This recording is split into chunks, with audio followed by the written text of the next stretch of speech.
Hi kasari, magpapadeliver po tayo today ng ating mga soft drinks pati ng ating Red Horse. So today is Friday. So kailangan natin magpa-deliver kasi naubusan po tayo at hindi po tayo makakapagbenta. Sayang din naman po mga kasari pag may bumili sa atin ng paapat-apat ng soft drinks sa isang araw. So pakita ko lang po sa inyo mga kasari kung ano po yung ating pinapa-deliver today. So ayan mga kasari, yung ating ipapadeliver ngayong araw na ito. 12 case po yan na soft drinks. Ito yung ating mga RC Cola, yung ating lemon, ito ating fruit soda. Tapos 10 case po ng ating Red Horse beer. So ayan. So yung mga kasari, malaking tulong po yan sa atin mga kasari. Pinaka ano lang po talaga dito, pinaka downside lang po mga kasari.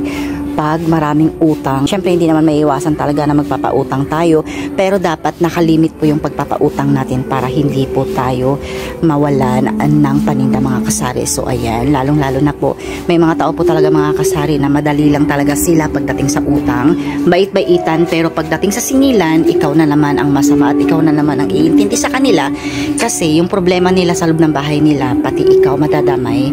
Diba? Parang ang unfair lang talaga mga kasari. Syempre maawa ka rin kasi wala na rin silang makain or kaya gutom sila, pero pagdating sa singilan mga kasari, ang ugali talaga ng mga nangungutang talaga, sila pa talaga yung may ganang magalit at sila pang magsasabi na hindi daw kami nakakaintindi. Kami na ngayon nagpautang, maniningil na kami na naman ang masama kasi hindi kami nakakaintindi. Lalahanin po natin, pag ang isang tindahan nakautang ka, ibig sabihin nun ay iintindihan kanila. So pagdating naman sana sa bayarin at pag siningil naman kayo, parang awa nyo naman, wag naman kayong parang kayo pa ang dihado at parang kami pa yung may atraso sa inyo, which is naniningil lang naman kami ng pautang. Kaya yung magbayad ng utang hindi kayo sinisingil, dapat wag na kayo magpasingil.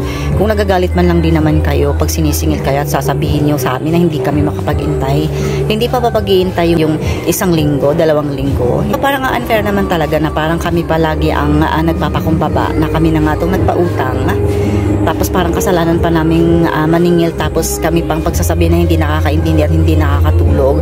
Parang what the hell, di ba? Parang ang ano naman, ang unfair naman nun para sa aming mga sari-sari store owner, di ba? So, comment down below mga kasari kung meron po kayong na-experience sa mga ganitong scenario sa tindahan nyo mga kasari. So, thank you for watching and have a nice day. Bye-bye. Ingat.